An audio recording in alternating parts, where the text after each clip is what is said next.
kuanzia mstari wa kwanza. Na swali ni kwamba sisi ni kina nani? Juzi niwaambia Yesu ni nani, leo naambia sisi ni nani. Alright? Sisi ni kina nani?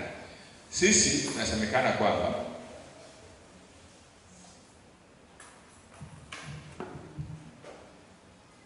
and you has he quickened who were dead in trespasses and in sin.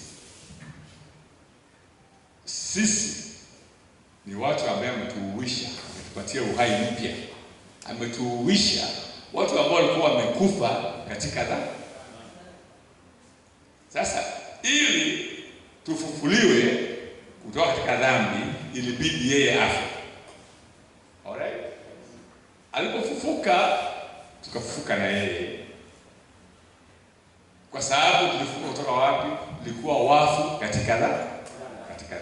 Sasa tuko hai. We are alive. Alright? Because we are no longer sinners. Okay? Hiyo ikishajua hivyo, mimi niko tayari kufanya chochote kwa ajili yake. Sababu yeye amenifufua ambaye nilikuwa nimekufa katika dhambi. Kufa kwake kuwe mimi nipate uhai. Alright? Kwa sababu siku zilizopita nilikuwa tunaishi kulingana na mambo ya dunia hii. Ndio mstari wa pili. Kulingana na uwezo wa nguvu za hewani ambayo nguvu hizo zinafanya kazi kwa watu ambao hawana nini? Disobedient. Watu ambao ni hawatii. Alright? Sasa mimi nimetolewa huko nikaingizwa kutii neno la Mungu. Alright? Kwa hivyo siwezi kuwa tena nafanana na wale. Ndio sababu namtukuza Mungu kila siku na kusema na kushukuru sababu kupitia kwa Yesu Kristo ulinifufua. Kupitia kwa Yesu Kristo tumefufuliwa kutoka kwenye kifo cha dhambi. Tumeondolewa kwa watu ambao hawawezi kutii. Alright? Tukawekwa fungu la watu ambao wanaweza kutii.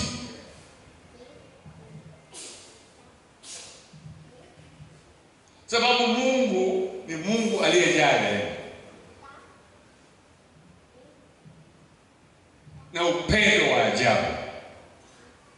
Upendo aliotupenda nao ndio ulimfanya akatoa mwanawe wa pekee ili afe kwa ajili yetu tupate kufufuliwa. Hilo jambo kuu umeniamini ndani yako, hakuna jambo huwezi mfanyia Mungu. Alright? Hakuna jambo huwezi fanya ambalo linampendeza Mungu. Utakuwa unatafuta namna ya kumpendeza Mungu katika maisha yako ukijua kule amekutoa. Alright? Wengi hawajapata ufahamu kwamba hakika ukiwa hapo hivi ulikuwa umekufa katika dhambi, umefufuliwa. Wangapi wanasema wamefufuliwa kama mimi? Walikuwa wajua mshahara wa dhambi ni mauti. Alright? Kama mwisho wa mwezi kwa hujafika upate mauti, mtu aje akuondoe kwenye mshahara huo. Alright? Akupatie mshahara wa uzima, tena kufufua. Praise to God. Asa Mungu ni Mungu wa rehema na neema na upendo. Na upendo huu ndio ametudhihirishia sasa. Na tumezungumza asubuhi tukasema ikiwa unapendwa hakuna jambo unaweza kuuliza usipewe. Haleluya. Sababu unapendwa sio? Na Mungu ameweka njia zake za wewe kuonesha upendo kwake. Ukizifuata hizo, na njia ni rahisi kabisa. Ni hii ambayo nawaambia na nitazidi kuwaambia kwamba watendeeni wenzenu yale ambayo mngependa kutendewa. Alright? Ukimtendea mwenzako yale ambayo ungependa kutendewa, hapo umedhihirisha kwa sababu Mungu ndiye anatenda.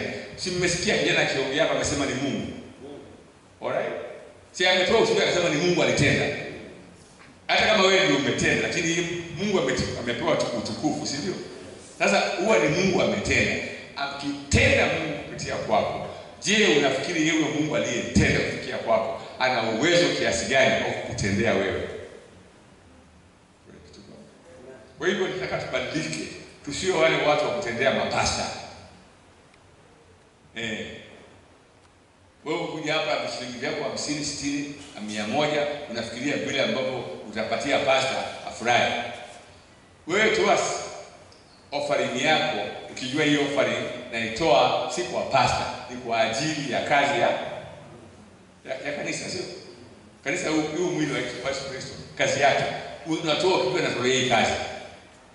Alright? Natolea hii kazi. Sasa kama unafikiri shilingi yatosha kwa hii kazi, Mungu akubariki. Sawa kabisa.